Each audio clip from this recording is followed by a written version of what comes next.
All Talks, una producción de Aranzadi La Ley, presenta Trayectorias con Sentido. Hoy está con nosotros una abogada que lleva más de 3 décadas dejando huella en el mundo financiero. Una líder discreta, reflexiva, que ha vivido transformaciones profundas en su sector desde dentro y que hoy viene a contarnos qué sentido ha tenido todo esto para ella. Hoy tengo el placer de conversar con Alicia Muñoz Lombardía, vicesecretaria del Consejo de Santander España y directora de Gobierno, Regulación y Asesoría Jurídica, además de patrona de la Fundación Aranzadi La Ley. Bienvenida, Alicia, qué bueno tenerte aquí. Muchísimas gracias, Lili, a vosotros por invitarme. Es un placer estar aquí, Aranzadi, que es, en gran medida mi casa también. Y muy contenta y, dispuesta a contar. Abrirte en canal. Exacto. Bueno, como sabes, esta iniciativa queremos buscar la trayectoria, como ese hilo conductor invisible que lleva a los líderes del sector a haber hecho lo que habéis hecho, haber transformado la abogacía de los negocios hasta lo que hoy es. Y la primera pregunta es pedirte que mires hacia atrás y pienses en esa mujer, niña. ¿Cuántos años tenías? 23. 23 años cuando entraste al Santander y que hagas como un recorrido mental hasta el lugar que ocupas hoy, con toda la responsabilidad que tienes y un equipo de 200 personas y liderando realmente el área legal del Santander. ¿Cuál dirías que es el motor de tu vida? ¿Qué te ha llevado hasta ahí? Yo realmente me he ido, no he planificado mi carrera profesional. Ahora se habla mucho de planificar las carreras. Yo he ido un poco asumiendo retos. Eso probablemente es una constante en mi carrera. Siempre que ha surgido una oportunidad nueva, algo diferente, donde yo pensaba que podía aportar valor, me he tirado a la piscina y ahí he estado. Esto en ocasiones, pues a veces no ha sido entendido por determinadas personas, porque a lo mejor estaba en un momento dulce, en una zona de confort, pero a lo largo de la carrera creo que eso ha sido lo que me ha movido. La curiosidad intelectual, te diría, siempre he querido aprender y además también aprendí que cuanto más responsabilidad tuviera, más impacto podía generar dentro de no solo la organización, sino en general la sociedad. Esto suena como muy ampuloso, pero es verdad que necesitas estar en una determinada situación para poder generar ese impacto y hacer cosas que realmente te gustan, ¿no? Esa curiosidad intelectual, ese propósito de crecer personal y profesionalmente, probablemente yo diría que es lo que ha guiado mi vida. Una visión de transformar las cosas. Ahora, de hecho, tengo la responsabilidad de la transformación de la Secretaría General y he llegado a donde quería llegar realmente. No hablo de legado porque la palabra legado es demasiado grande, pero sí que he intentado también en todos y cada uno de los sitios donde he estado, hacer cosas que aportaran valor. Y esto que cuentas de tener claro no qué es lo que uno va a hacer, pero no limitarse, buscar generar un impacto, lo estoy empezando a ver como un patrón, ¿sabes? Y me gustaría indagar de dónde sale, porque necesitamos más gente así. Entonces, como ahora te voy a hacer pensar un poquito más atrás y quiero que me cuentes sobre tu familia de origen. Uh-huh. ¿Cómo fue ese nido del que tú pudiste salir con unas alas tan potentes? ¿Cómo fue? Pues mira, Lili, mi padre es lo que llamaríamos un self-made man. Se quedó huérfano con 9 años y ha tenido una carrera profesional muy exitosa y nunca perdiendo sus valores y teniendo ¿A qué edad empezó a trabajar? Con 9 años. 9 años iba a vender agua al Santiago Bernabéu y y también trabajaba en una tienda de ultramarinos. Bueno, tiene una biografía absolutamente, y gracias a Dios sigo disfrutando de él y sigo escuchando sus consejos, que para mí son súper importantes, y un ejemplo de superación y de valores, sin duda. Mi madre, por el contrario, vivía en una familia estructurada, sin lujos, pero con comodidades, pero también ha tenido mucha inquietud intelectual, siempre nos lo ha transmitido a mi hermana y a mí, y sobre todo nos ha animado a ser independientes, a trabajar, a crecer, y, y todo eso ha forjado un carácter, pues de ver de la importancia del sacrificio, del esfuerzo, de los valores, el no pisar a nadie, sino intentar progresar gracias a tu propio esfuerzo. Mi padre siempre dice que hay que dar mucho para recibir muy poco, y tiene toda la razón. Y bueno, y su lema, y que además titula sus memorias, es el no existe.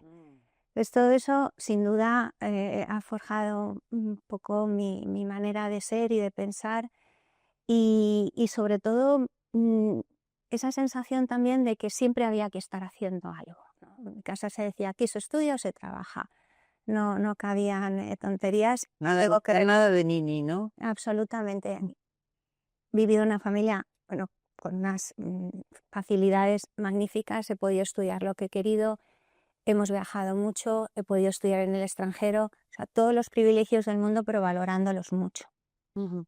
¿Y quién te ha dado algún consejo, tu madre o tu padre, que tú crees que te ha marcado? Uno ya nos has dicho, ¿no? El no existe, que eso ya yo creo que libera la potencia, la ambición, legitima el querer crecer. ¿Qué otro? La soberbia destruye muchas carreras profesionales. Mi padre siempre lo dice, la soberbia es el peor de los pecados, porque te obnubila, te saca de la realidad. Siempre hay que tener los pies en la tierra. Qué fuerte eso. Y tiene mucho que ver con crecer, que habías dicho antes, crecer por esfuerzo propio, sin pisar a nadie, ¿no? Y esto de que se llega más lejos con los demás, ¿no? Que pisando cabezas.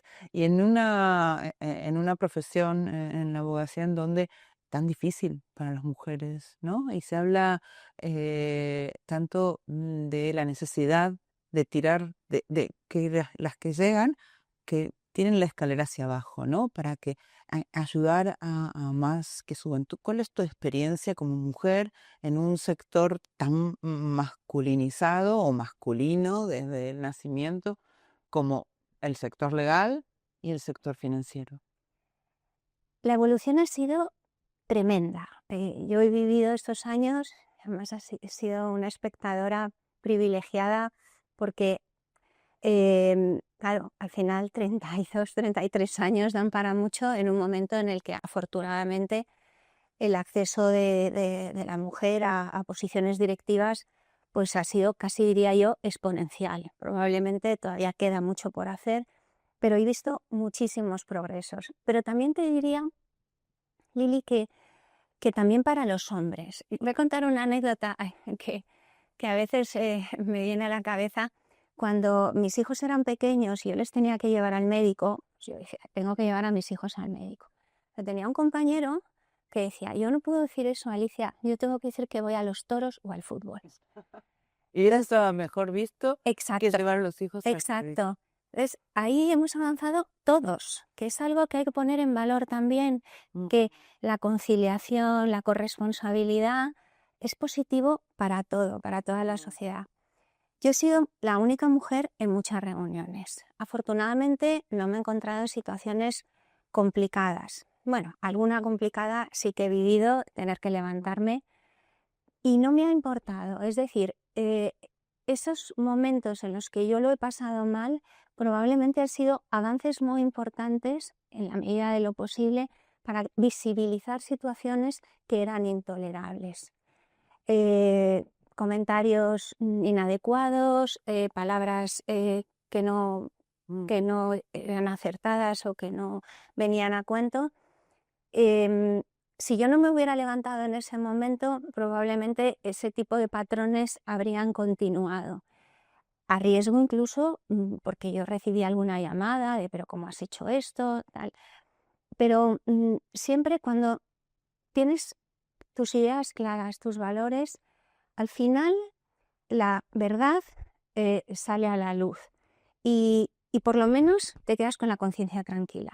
Y contribuyes a un cambio que es mejor para todos, como contabas de tu compañero, que al final los prejuicios de género que a las mujeres nos dice calladita estás más guapa y a los hombres no lloran, limitan y generan dolor a todos. Los hombres acceden a posiciones de poder más fácilmente, las mujeres tenemos derecho a disfrutar de nuestros hijos y lo importante es la libertad, ¿no? Totalmente. Que no tengamos los prejuicios. Que cada uno pueda elegir. Y algo a lo que no he renunciado nunca, Lili, es a mi feminidad. Mm, Yo he vivido la época en la que las mujeres se masculinizaban mucho. para Bueno, sentir que merecían estar ahí con los hombres. cierto. Mm, Y ahí yo tampoco he querido renunciar. En el fondo, te diría que he sido muy libre. Nunca me han preocupado demasiado las consecuencias. Teniendo claro lo que yo estaba haciendo, bueno, pues ¿qué puede pasar? Pues no sé. Eh, Nunca lo he pensado, ¿no? sí, pero eso es mucha seguridad, ¿eh? Bueno, Tanto para pararle los pies a quien no corresponde, como para asumir la personalidad y el estilo que uno tiene para enfrentarse y gestionar estas cuestiones conflictivas. pero como diría mi amigo Mm. Adolfo Ramírez, la autenticidad es la base de todo. Si perdemos la autenticidad y si perdemos nuestra esencia, es que lo hemos perdido todo. Mm. Y lo que veo con estas cosas que nos cuentas es mucho carácter resiliente, ¿no? Porque enfrentarse, pero además enfrentarse de un modo no agresivo, sin violencia, con discreción, pero marcando bien los límites. ¿Hay algún momento de tu infancia, de tu juventud, que tú sientes que en este momento aprendí que este era un buen camino? La vocecita ayuda también Mm. para a veces dar malas noticias o transmitir un mensaje. Sí, la voz dulce que tienes, ¿no? Sí, bueno, volviendo un poco a mi familia, es cierto que, bueno, yo viví la transición en España, era muy pequeña, pero mi padre era empresario y fue un momento, ahora con la perspectiva que lo vemos, apasionante, ilusionante, dimos mucho como país, pero yo vi a mi padre pasarlo mal, Ujú. mal en algunos momentos. Por la cuestión política, económica. Había Porque conflictos laborales, había mucha incertidumbre y bueno, esos periodos de transición que realmente luego cambian las cosas y en este caso cambiaron las cosas para bien, pues generan cierta intranquilidad. Y esto se trasladaba a casa, lógicamente. Vivíamos pues, muy cómodos, muy bien y la sensación de que a lo mejor las cosas podían cambiar. Y además mi padre gestionaba un poco la familia como su empresa. De hecho, nos reunía a comer. consejo familiar. Exacto. Y bueno, y ahora y tu obligación tiene que ser esta, la de tu hermana esta, tu madre no sé cuántos. Y eso forja, ¿no? Y te hace ver las cosas de una manera diferente. Te entrena. Exacto. Esto que ahora pasa un poco con los niños, que se les protege de las malas noticias, de los fallecimientos. En mi familia todo era una crudeza tremenda. Se decían las cosas y además había conversaciones muy adultas, pues con niñas muy pequeñas y eso al final pues te hacía entrar en una realidad a veces incluso hasta más preocupante de La lo que era realmente, ¿no? Pero ver esa cara de mi padre, esa gravedad y sobre todo él además su gran preocupación era que todos sus empleados pudieran cobrar a fin de mes. Entonces todo eso lo trasladaba mucho a la familia y lo vivíamos intensamente. ¿Cómo se aprende, no? Que la verdad es que han cambiado mucho la forma de criar y quizás la sobreprotección actual los dejaba más vulnerables, porque la vida es dura, porque la vida es dura y hay mucho que enfrentar. Y en Lo tu... que no lloras de pequeño lo llorarás de mayor. Ah, Hay que aprender a llorar y a secarse las lágrimas y seguir adelante, ¿no? Y has tomado muchas decisiones en tu vida profesional y supongo que mucha gente, quizás fruto de tu voz dulce, se haya sentido empoderado para venir a darte consejos. ¿Qué decisión has tomado en contra de la opinión general, pero sin embargo ha sido un acierto vital? Pues unas cuantas. La más reciente probablemente fue cuando decidí sumarme al proyecto de Santander España. Mm, Y me explico. Yo trabajaba en Boadilla, en la corporación. En los grupos multinacionales, la corporación es la máxima aspiración de cualquiera, porque ahí es donde se toman las grandes decisiones. Yo en ese momento además era la directora de gobierno corporativo. ¿En qué año? Estamos hablando, hace 10 años, va a ser, no, un poco menos, 9 años aproximadamente. Y en fin, tenía pues una función relevante, muy bonita, pero me ilusionó un nuevo proyecto, me ilusionó, me gustan mucho las personas y volver a trabajar en un país, hablar con las personas de la red, conocer el negocio de primera mano, para mí era pues muy ilusionante. Y además era un proyecto nuevo, con personas diferentes, había que construir mucho.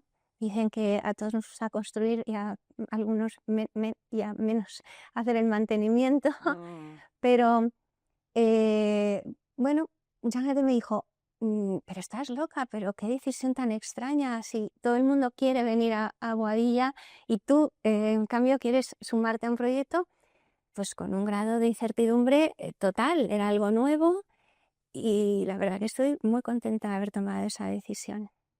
Es difícil, ¿no? Porque la gente con buena intención te da consejos, pero bueno, tú ya en el 2016 tenías para dar consejos a todo el mundo.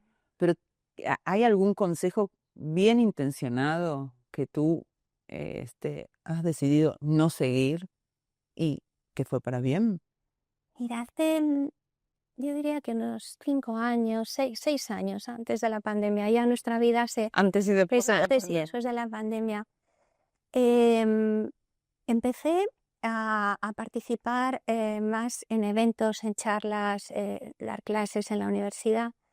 Y todo vino, fíjate, ahí, antes hablábamos de todo el tema de mujer, porque asistí a una charla donde había una visión de lo que es la igualdad con la que yo no comulgaba nada, no la compartía.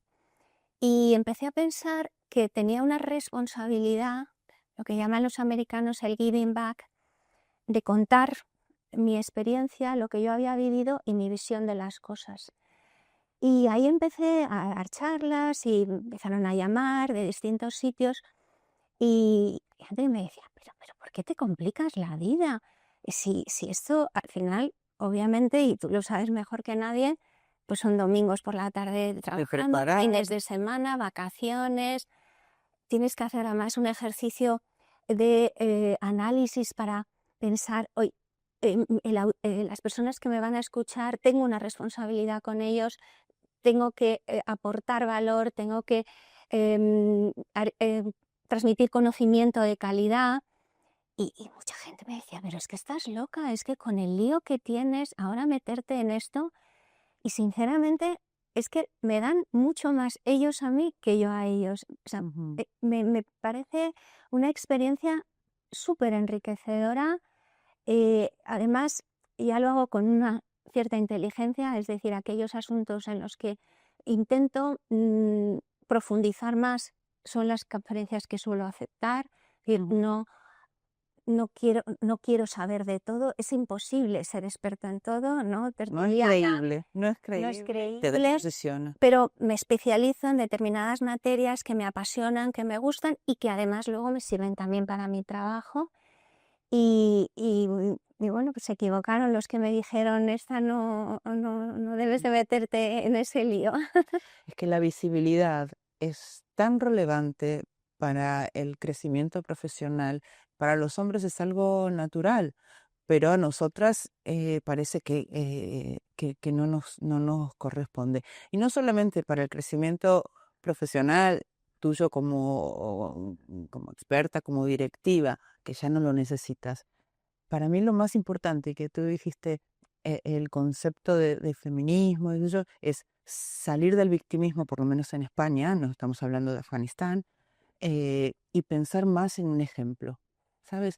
Porque tú eres un ejemplo para las jóvenes abogadas y nadie aspira a ser lo que no conoce. Entonces, es tan importante para las jóvenes ver referentes de mujeres exitosas que no han tenido que dejar de ser mujeres para tener éxito. Así que yo en nombre de las jóvenes generaciones, que me siento súper Y desde la normalidad. desde la normalidad. Yo reivindico mucho la normalidad. Es decir, yo estudié en ICADE, pero con unas notas buenas, pero normales. No soy premio extraordinario de carrera. No he hecho nada excepcional, nada que... Y eso lo reivindico mucho porque a veces da la sensación de que tienes que tener un talento extraordinario, unas capacidades de liderazgo. Todo eso se aprende, todo eso se ensaya, todo eso es a base de esfuerzo y de tesón. Aunque también te diría, y en línea con lo que tú estás comentando, que muchas veces las mujeres pensamos que trabajando como hormiguitas, muchísimo, dedicándonos a todo, tal y cual, no es suficiente. Que ya nos van a venir a descubrir y nos van a dar lo que nos merecemos.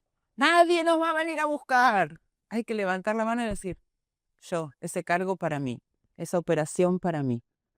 Trabajar en tu carrera profesional, identificar oportunidades, ver dónde puedes realmente tener tu hueco, tu nicho, y siempre desde tus fortalezas. Esto yo lo aprendí hace no mucho. Yo estaba muy obsesionada en, bueno, esto que no se me da bien, voy a intentar mejorar. Hay que llegar a un estándar medio en lo que no se te da bien. Pero en lo que realmente destacas hay que bordarlo. Absolutamente, porque ahí es donde marcas la diferencia. Yo lo digo mucho, todos tenemos, pues eso, nuestras fortalezas, nuestros puntos de mejora, pero donde tenemos que enfocarnos es ahí. A mí me ha costado aprender esto, porque en ese afán perfeccionista intentas abarcarlo todo, pues como decíamos antes, a charlas, no, voy a intentar dar una charla de no sé qué, pues mira, que no, física cuántica no aportó nada. Pero aquello en lo que realmente te has especializado, que conoces. De ahí, volviendo a la resiliencia, yo he pasado 4 fusiones. Cuando hablan, bueno, pues jóvenes, ¿no? Pues me dicen, pero ¿cómo puedes haber estado tantos años en la misma empresa? ¡Qué horror! Pues yo la empresa. He vivido muchas vidas, porque la cultura, la sociedad ha evolucionado, pero también el banco ha evolucionado muchísimo. Yo empecé en el Central Hispano, donde había una persona que llamaba a su equipo con una campanita y con un botón. Y en función de los timbres venía una persona o la otra o la de más allá. Y había gente que, quiero decir, no había hablado con su jefe nunca. O sea, esto era ya, bueno, parece el pitecántropo cuarto, ¿eh? Pero ahí, cuando hablamos eso de resiliencia, de avances, de tal y cual, te das cuenta de eso, de que esa fortaleza, ¿no?, que te ha ido dando, y que además en las fusiones, y ahí es donde quería ir, es una oportunidad magnífica para reinventarse. Porque dices, mira, yo esta capacidad y este talento que nunca he podido desarrollar dentro de mi empresa, pasa como en el colegio, que siempre tienes las mismas amigas, y vas a la universidad y dices, mira, no quiero saber nada más de este grupo porque ahora yo quiero estar con los malotes de la universidad. Y te reinventas. Y te reinventas. Y las fusiones es una oportunidad magnífica para eso también.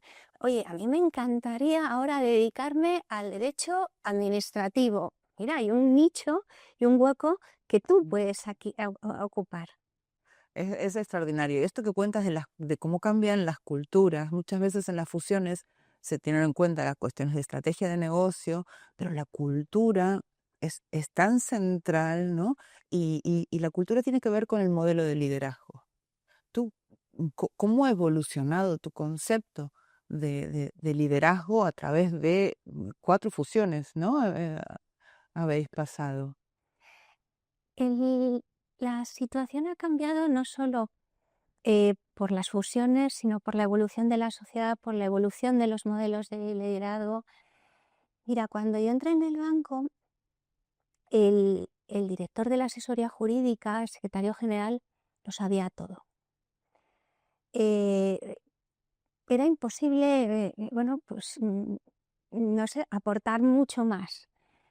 Yo ahora sé mucho menos de determinadas cosas que muchas personas que trabajan conmigo. Y eso es ser un buen líder, ¿no? Claro, es que yo identifico el liderazgo con sacar lo mejor de cada una de las personas que trabajan conmigo y estar ahí para cuando me necesitan, para gestionar, para identificar oportunidades.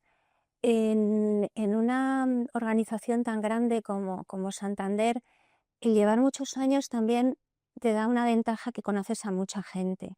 Y también, bueno, hemos tenido que pasar pues, procesos complicados, donde ha habido que reubicar a personas, y ahí siempre he estado moviendo mis contactos para conseguir que parte del equipo pudiera estar pues, en otro departamento donde estuvieran bien.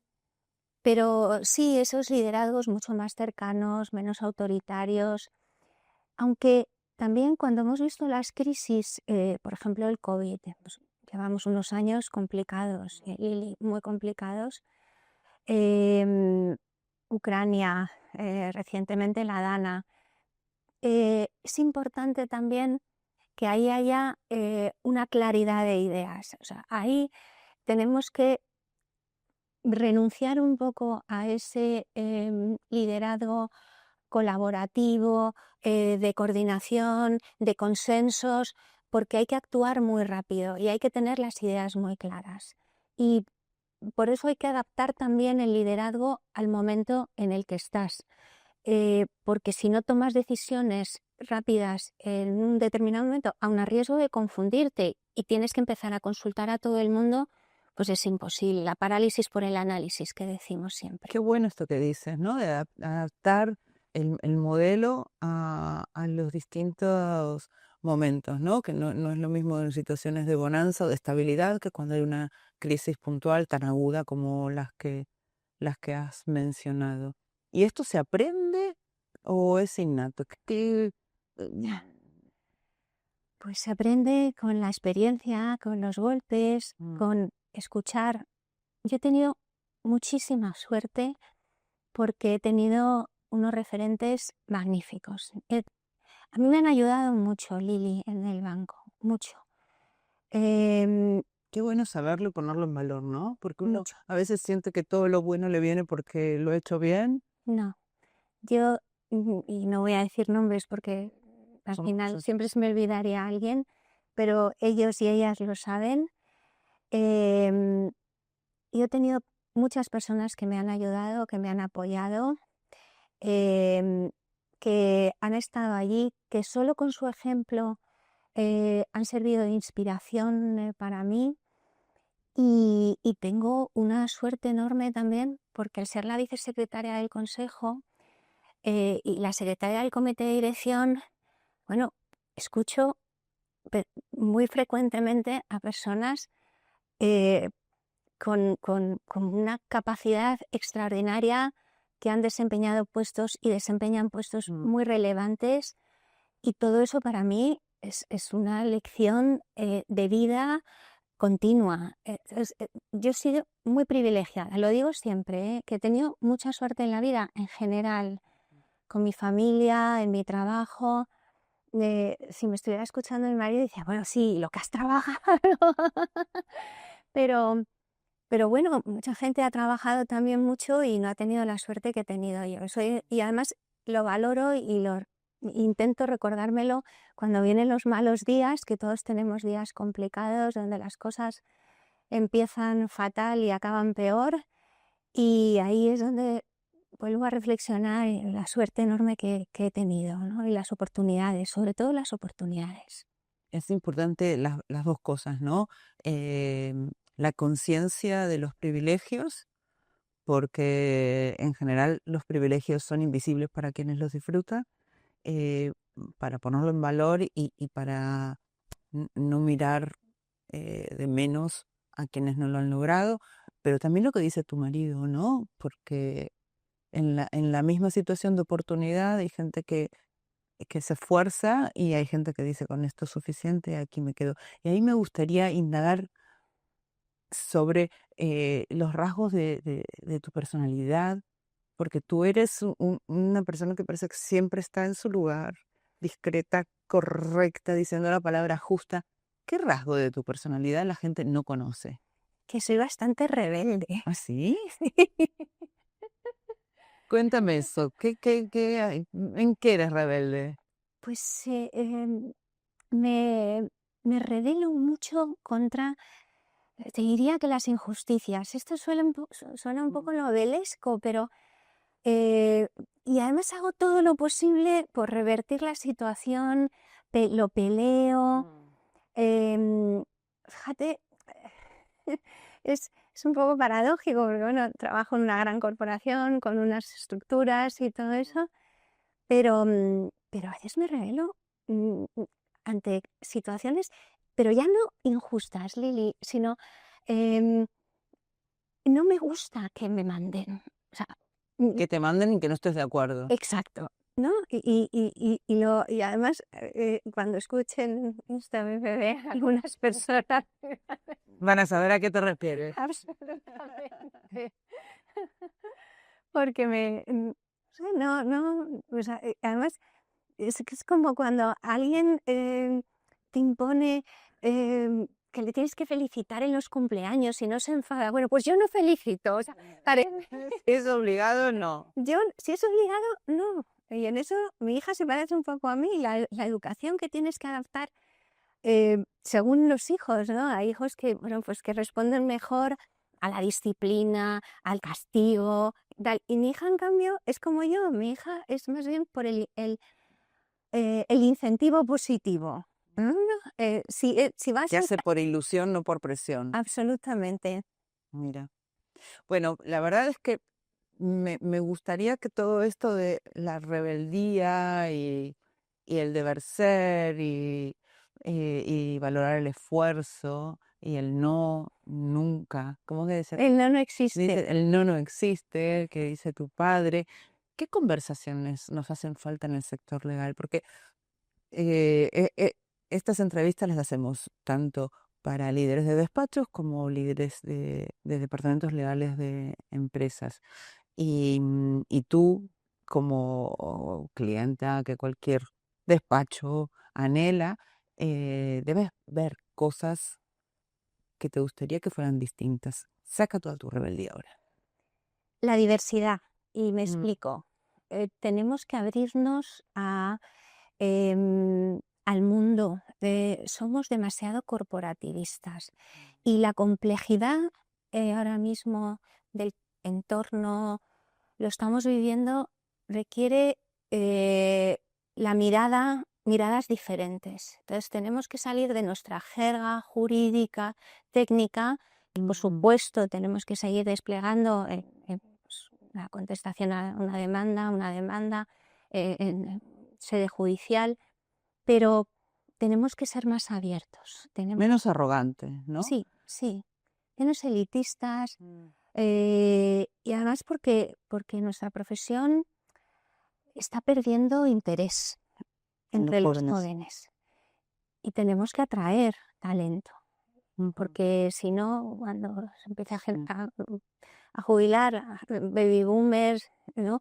Necesitamos gente joven que además tenga pues, otras capacidades, pero también abrirnos. Yo tengo en mi equipo muchísimas titulaciones distintas y eso nos da una riqueza. Titulaciones, es decir, no solamente derecho o distintas universidades. No solo derecho, solo derecho. Sociólogos, economistas, tecnólogos, y nos da una riqueza enorme de visiones, de perspectivas.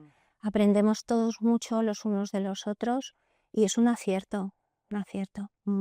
Cuando dices que tenemos que hacer la profesión más cercana a la gente y bajar el elitismo, hay una corriente que se llama el lenguaje jurídico claro, que en los bancos estáis muchísimo más adelantados que en los despachos, y que parece que va en contra de la competencia profesional, ¿no? Y yo es una de mis luchas de no confundir el rigor jurídico con el rigor mortis y que la gente tiene derecho a entender sin traductor, sin necesitar un abogado y que quien no lo sabe explicar en sencillo es que no lo sabe. Lo dijo Einstein, con lo cual si alguien sabía de cosas complicadas era Einstein. El derecho quizás no es tanto como lo que hacía Einstein, pero se puede aplicar. Y otra de las cuestiones que dices de la diversidad, yo en los despachos veo que hace falta mucha diversidad social,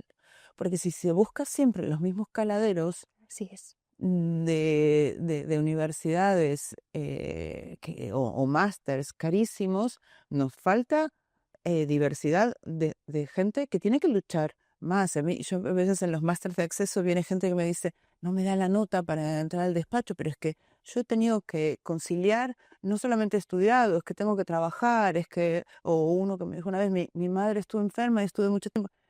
Esos perfiles son valiosísimos. Absolutamente, absolutamente. Yo tengo un mentorizado que mientras estudió la carrera trabajaba en 2 y hasta 3 sitios a la vez. Al final, como se dice vulgarmente, tiene mucha calle y eso hace falta. Porque para entender a tu cliente a lo mejor no viene... Me viene dedicado. Exacto, de una universidad de élite, que le tienes que entender y tienes que hablar su mismo idioma. La relación abogado-cliente es una relación de muchísima cercanía, muchísima confianza, muchísima intimidad. Y hay que ponerse en esas situaciones, como el médico. Al final, por eso yo digo que la inteligencia artificial no nos va a sustituir, porque esa empatía es imposible de conseguir si no hay una relación personal. Bueno, en tu equipo de 200 personas estás trabajando en automatizaciones y utilizando inteligencia artificial. Me decías que ya hace años y este miedo de que la inteligencia artificial va a suplantar a los abogados, y me decías también que lo bueno es que vas a poder hacer que la gente que estaba haciendo un trabajo rutinario, repetitivo, aburrido, que no aportaban valor, iban a poder estar gestionando temas más estratégicos. ¿Cuáles dirías que son las competencias humanas más relevantes en el momento en que la inteligencia artificial ya esté plenamente instalada en la abogacía? El oficio, eso es clave. Una palabra que está un poco en desuso, pero que yo uso mucho.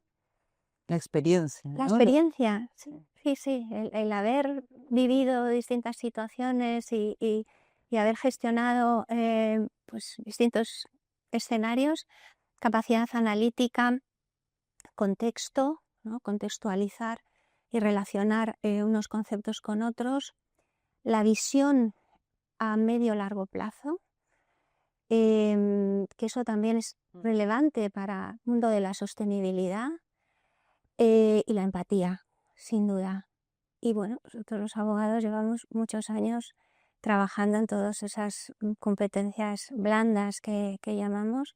Pero son las más poderosas. Absolutamente insustituibles, ¿no? De capacidad también de hacer preguntas. A mí a veces me llegan documentos no para su revisión jurídica, sino para algún discurso, por ejemplo, me lo puedes echar porque somos, como decía Vargas Llosa, ¿no? Muy eficaces en, en la escritura, en la redacción de documentos, ¿no? Tenemos una prosa muy eficaz. Queremos dar muchos mensajes y los tenemos que concentrar mucho. Y esa habilidad para los prompts es básica. Es verdad, para hacer esa ingeniería, para sacarlo mejor, ¿no? Y que la herramienta al final es como un martillo, ¿no? Con un martillo puedes construir una catedral o machacarte un dedo, depende del uso que le demos y eso es lo que tenemos que aprender, que nos queda mucho todavía. Pero nuestra entrevista se va terminando, me quedan poquitas preguntas, pero a mí me gustaría, teniendo a tremenda líder aquí, que me digas qué concepto del liderazgo para ti debería dejar de usarse.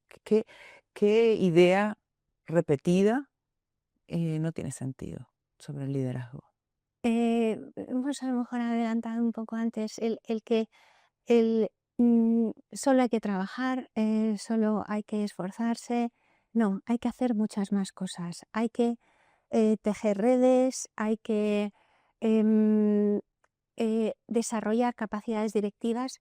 Ojo que ahí los abogados tenemos mucho que hacer, porque nos quedamos en la parte técnica y según vas asumiendo más responsabilidades, la parte técnica tiene menos peso y tiene mucho más peso las habilidades de gestión de personas, de liderazgo de equipos, De clientes.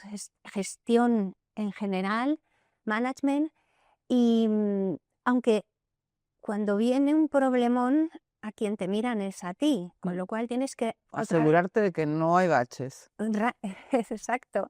Y además, por eso hay que mantenerse muy actualizado. O sea, no puedes decir, no, yo ya estoy aquí en la atalaya, ¿no? La reina madre.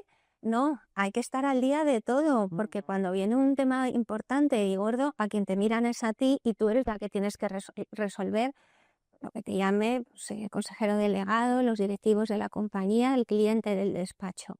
Entonces, ese modelo de liderazgo alejado, digamos, distanciado de la realidad, ahí esto ya está en desuso completamente. Y te diría además, y en los despachos, por ejemplo, que no hay socias, ¿no? Yo creo que se equivocan enormemente, porque cada vez somos más mujeres las que estamos en asesorías jurídicas de empresas y queremos interactuar también con otras mujeres como clientes. Y ahí yo lo repito, y lo digo aquí, lo digo en todos los foros en los que tengo ocasión, porque yo he estado en operaciones complicadísimas en la crisis del 2008 con fondos de inversión, horas y horas y horas, y yo echaba de menos que hubiera alguna socia. Con afinidad. Claro, exacto. Es que la afinidad es un elemento clave en la confianza. Y a veces nos centramos únicamente en la credibilidad técnica y en la fiabilidad de tener recursos. Pero hay un punto que es un intangible, absolutamente subjetivo, que es sentir que el otro te entiende, que se compromete con tus objetivos, que está ahí, que además te gusta tomarte un café. Somos personas. Somos personas, sí. La relación, aunque la firma es tan importante y las marcas y demás, es de humano a humano. Así es. Bueno, quedan 2 preguntas. Y lo primero que quiero que me digas es, cuando ya no estés más trabajando en el sector, ¿qué te gustaría? Que si alguien en un pasillo de un banco dice tu nombre, ¿qué se dijera de ti? Pues me gustaría que dijeran que siempre estuve ahí donde se me necesitaba, que nunca haya, en fin, que siempre que alguien haya pedido mi ayuda, que realmente la haya recibido. Eso creo que es un legado importante. Y ¿por qué no? Bueno, pues y la generosidad. Yo intento ser generosa con mis conocimientos, con mi experiencia, compartir compartir, bueno, lo que pueda compartir y esa generosidad traducida también en una visión. Yo he tenido siempre una visión de que los servicios jurídicos tenían que ser el partner del negocio, que teníamos que estar ahí siempre y, y también ese sería a lo mejor el legado profesional que me gustaría dejar, ¿no? A mi equipo, tengo un equipo fabuloso. Esto como la televisión me agradece que De aquí con... pero es verdad, tengo un equipo bueno, que no me merezco y siempre lo que les digo es eso, que somos partners del negocio, que no somos una área de soporte. Me horroriza esa palabra de área de soporte. Somos socios, somos colegas, tenemos que estar a su lado y siempre mirando por nuestro cliente, por el cliente de Banco Santander. Y si tú tuvieras que escribir tu epitafio, ¿qué pondrías? Ay, mira, el otro día alguien me decía, la perseverancia es el esfuerzo sin resultados. Pues mira, me gustó muchísimo, porque yo he sido siempre muy perseverante sin esperar resultados inmediatos. Y probablemente eso es, ¿no? Y que al final llegan. Llegan, efectivamente, pero sin esperarlos en ese momento, ¿no? Ujú. No, Hacerlo porque es lo que hay que hacer. exacto, ¿no? Y luego, como decía Alicia en el País de las Maravillas, ¿no? Le decían a Alicia, ¿no? Rodéate me he rodeado de personas que me han alegrado el corazón. Qué bonito. Bueno, me encantó esta Muchas entrevista. gracias. Me encantó. Gracias. Has sido súper Alicia, generosa. fue Contigo. precioso, fue precioso. Y creo que sin lugar a dudas, cuando la gente te nombre, y de hecho debe ser ahora también cuando te nombran, hablen de esa generosidad, de esa entrega, de ese hacerlo en equipo y de esa visión. Con esa voz que parece tan suave, una visión muy clara, de mucho liderazgo y de mucho propósito. Muchísimas gracias. Gracias, Lili. Un Gracias. placer, la verdad. Un honor estar aquí.